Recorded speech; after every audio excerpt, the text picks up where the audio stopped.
Hi guys, Ali Taylor here, and today I've got a new driver to test, but also we're going to talk about how this company are already showing us the future of drivers.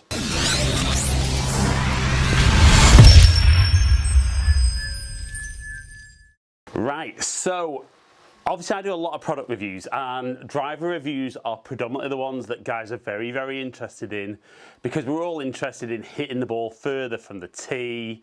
You know, it gives us that extra enjoyment when we can get those extra 10, maybe 20 yards.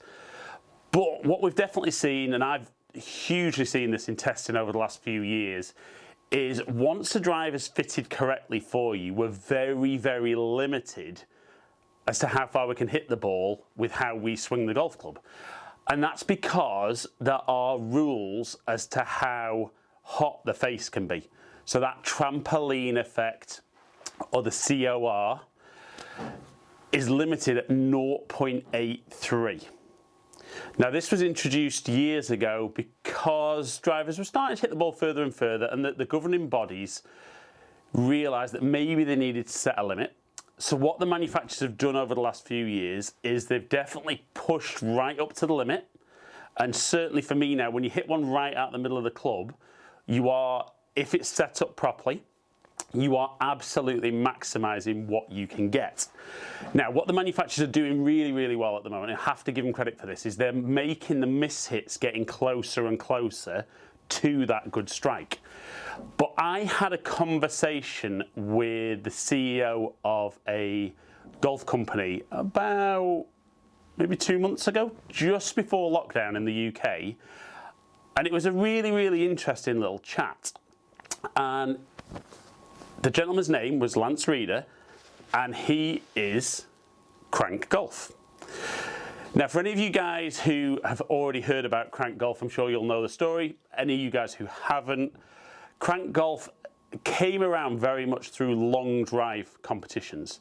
So Lance himself, hugely into long drive, and what you see, particularly with those guys, their club head speeds are so super fast that what he was seeing was that a lot of drivers that were getting used, actually the face would give in and break after not a huge amount of shots.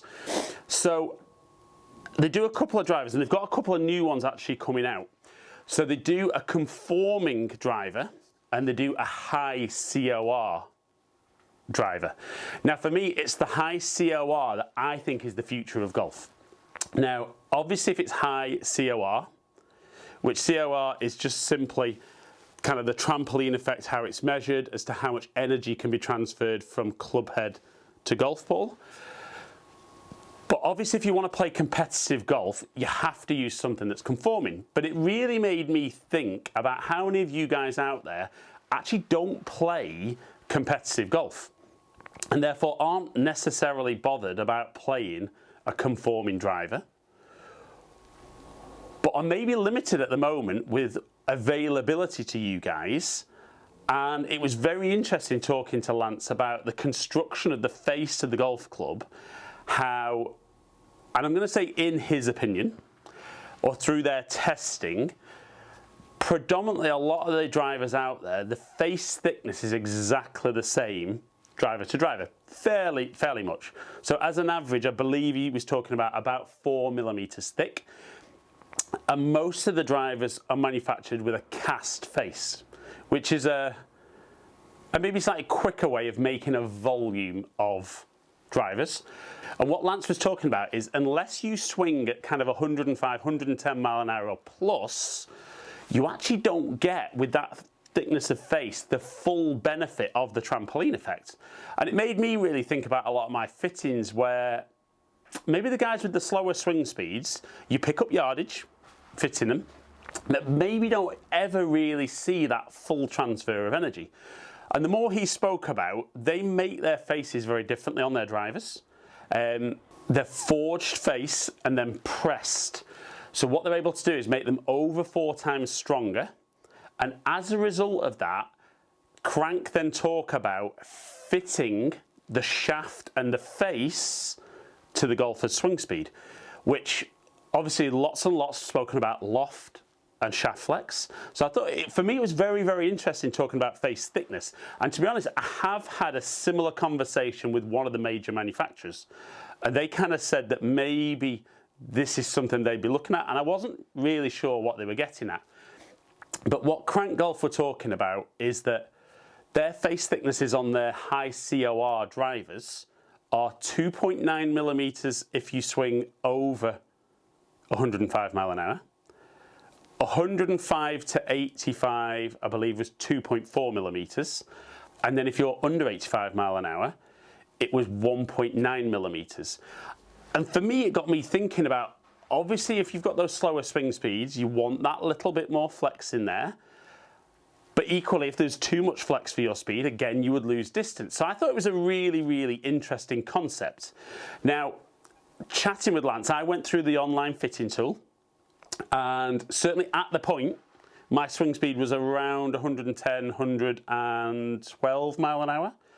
And so I see the benefit of that normal trampoline effect. So I've got the Formula X Extreme driver, 7.5 degrees, extra stiff shaft. Now, what I would say is, since lockdown, and I've worked on my swing a little bit, I've lost a little bit of speed. So I went through the online fitting tool, and I'm going to hit it how the tool had me set. I'm going to look at some numbers, then going to tweak it if I need to, because I've got a feeling I might need just a touch more loft. Give a close-up look at the head, talk about some of the tech in there, but for me, it's really got me thinking about high COR drivers. And certainly I think if there's enough comments on this video about you guys would like to see how the different driver faces perform at the different speeds, it's definitely something I'll get, and I'll put some tests out there with guys swinging in those ranges. But for now, for my speed, let's look at a conforming driver. And like I said though, I think the future could be high COR, or the governing bodies for amateur golfers relaxing the rules and allowing face thicknesses to just change a little bit. Right, so before I did the video, I obviously got fully warmed up and I hit some shots with my driver. Once I was warmed up, I had to get 4 or 5. So let's just look at the numbers from my driver and see what the Krank driver's got to perform up against. So we look at these tee shots with mine, so all very playable. 103 mile an hour club head speed, so like I said, it is slightly down. Ball speed at 149, carry at 246, total 271, launching at 14, spinning at 2,200, and smash factor 1.45. So not all flush out the middle, but good solid ones. And we look at there, everything very optimized, just ball speed back a little bit, and that's what's costing me about 12 yards carry and about 13 yards in total. So we can see a very, very distinctive head cover, and as this comes off, so the real talking point with the technology is the face, beta hardened titanium, forged but then pressed to make it 4 times stronger than a lot of the manufacturers' club faces out there with driver. So you can see very aerodynamic from the back, very reminiscent of a few of the drivers out there at the moment. Kind of got louvered sides, which gives a little bit more rigidity to the body. Certainly for those off-center strikes, we should see less twisting. But this driver is all about creating speed and transferring maximum speed to the golf ball. Right then guys, so as ever, on TrackMan, Titleist Pro V1X. Like I said, I've got this set 7.5 initially. Going to hit a few shots, look at the performance, and then if I need to tweak the setup slightly, lots of adjustability around the hosel. Like we saw from the close-up with the head, you know, there's a lot of technology in this, not just about getting the ball as far as possible on the center strike, but also on those slight mishits. So down behind the golf ball, certainly a little bit of a different shape than I'm currently using. Not sure initially, visually it quite fits my eye, but I quite like the little bit of tech on top, you know. So what I'm interested in is because it's forged and it's pressed to make it harder and more kind of longer lasting as a driver with its optimal performance. Be interested to see whether this just feels a little bit hard. So let's hit 2 or 3 to begin with, and let's have a look.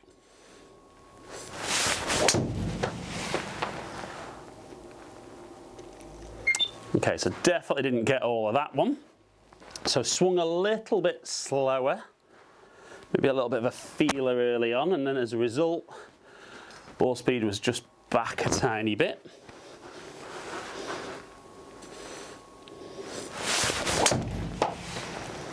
That felt a bit more solid. So definitely a little bit low on launch. See that smash factor right up there at 1.5 though. So yeah, a little bit back maybe on where I've been looking for, but that more down to launching a bit low and maybe spinning a bit low. Okay, so let's go a couple more at 7.5.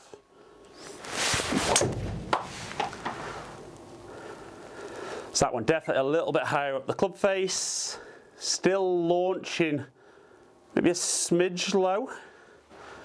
And that backspin again, just a little bit low.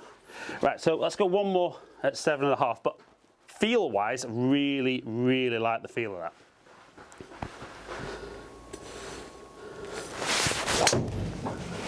So that was a bit low off the face, a bit pulley.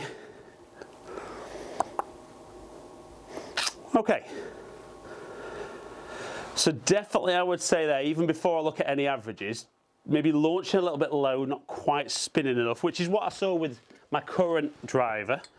So let's undo that. So it's a 7.5 degree head as standard. So I'm going to move it, I think, up to, let's say,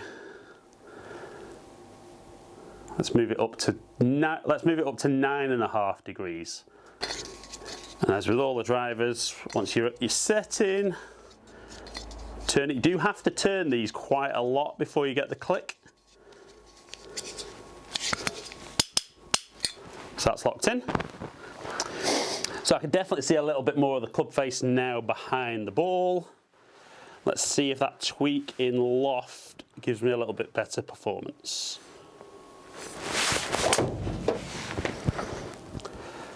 So that felt good, still slightly low spin. But I'll be honest, I'd take that all day long.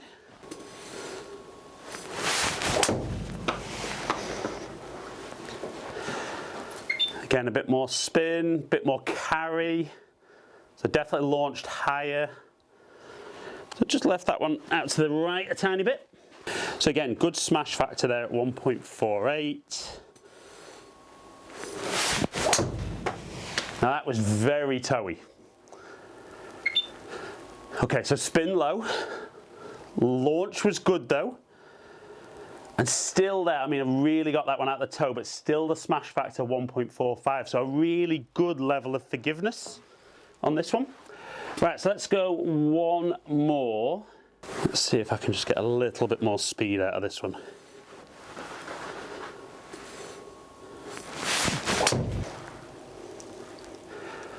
So I'll just set off a little bit left. Again, that spin just a little bit on the low side. But again, good smash factor.